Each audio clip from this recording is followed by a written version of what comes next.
Mazatlan, Mexico, a city where shadows of cartels and violence stretch far and wide. Violent crime, homicides, kidnappings, carjackings, and robberies dominate the headlines. In my recent Mazatlan travel guide video, I've gotten so many comments about how dangerous and violent this city really is. But what if I told you that beneath the veil of ominous stories lies a reality far from the nightmares conjured by the headlines? A reality where the warmth of golden beaches and the embrace of vibrant streets tell a much different story. I spent 10 unforgettable days discovering not just the beauty of Mazatlan, but the truth about its safety for travelers. I felt completely safe the entire time I was there, but I'm sure you'd like me to elaborate a little further, especially since there's been some recent media attention about cartel and police activity, and because the state of Sinaloa has a reputation for violent crime. In this video, I'm going to give you all the reasons I felt safe in Mazatlan.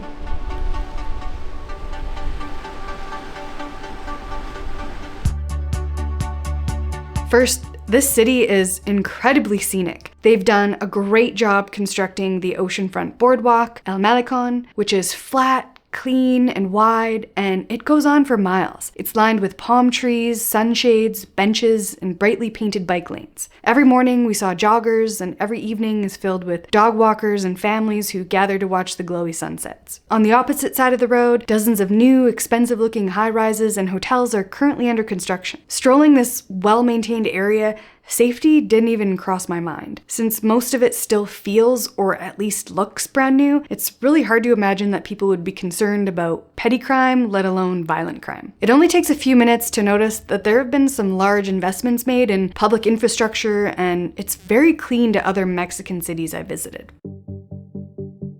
Mazatlan is a massive city. I believe it's got a population close to 500,000 residents. As a tourist, you're going to want to stick to the areas that line the coastline. These are the most scenic places found within the city anyways, so there really is no need to go anywhere else. Some of my favorite areas were the Golden Zone, which is most popular among tourists, but there's even some nice local residential areas nearby, notably Parque Central. In the Golden Zone, there are many great beachside hotels, and many restaurants have staff that speak great English. There's live music, both American style and Mexican, as well as a little mix of local food and street food. Then anything that lines the next 10 miles of Malecón is lovely and safe. There's lots of fun beach bars here. Los Lujos del Muchacho was one of my favorites. It's filled with locals, has great seafood, and a very welcoming atmosphere. Then we get into Olas Altas, the older area of the Malecón, but it's been well maintained and it's one of the best places to watch the sunset. As you make your way inland from here, you'll hit Centro. In the historic part of Centro, it's completely Spanish colonial. Here you'll find adorable plazas lined with coffee shops, art galleries, and restaurants that have plaza-side seating. Very Parisian style. Early on in our trip, we took a 3-hour food tour with a local guide. Our guide took us all throughout Centro, where we tried different street tacos, visited seafood markets, tortilla shops, breweries, and more. I always recommend a local food tour anytime you're visiting a new city. Not only will your guide show you where to find some of the best local food, they'll also give you tips on how to order, what to order, where else to go, and any tips about visiting the city. Doing this tour on our second day gave us a lot more confidence for the rest of our trip. In Mazatlan, there's this unique form of transportation only found here, the pulmonía. It's an open-air taxi, which is kind of like a mix between an older VW-style car and a golf cart. There are about 600 pulmonías currently in operation around Mazatlan, and you'll see them all day and all night. Each pulmonía driver takes pride in their vehicle, and they add their own flair. They're really fun to ride around in. I'm not sure what it was, but seeing how important pulmonía culture is in Mazatlan, it just made me feel even more safe within the city. It's easy to grab one anytime you're walking around, whether you're tired from the midday heat or whether it's late at night. They also primarily exist for tourists, so it's in their best interest to ensure tourists have a safe and fun time riding them. In some foreign cities, some taxi drivers, not all, might try to take advantage of unknowing tourists. While I'm not saying that's the case in Mazatlan, we chose to take Ubers and rideshares, and this helped added another layer of safety. Using a trusted rideshare app like Uber, it allows you to track all rides and make any claims if anything happens. We found the Ubers in Mazatlan to be very reliable and had great prices, and many of the drivers spoke very good English as well. In many coastal beach cities in Mexico and other tropical destinations, there are local beach vendors who sell trinkets and souvenirs to tourists. This is their livelihood, and there's absolutely nothing wrong with this, but some beach vendors can be relentless. For example, one time I was in Puerto Vallarta, a child asked me to buy a toy, and when I politely declined, he responded with, "Come on, lady," and followed me for a couple of blocks. It was a little unnerving, and I really don't like to see that. By contrast though, in Mazatlan, every beach vendor we encountered was polite, and as soon as we said no gracias, they immediately left.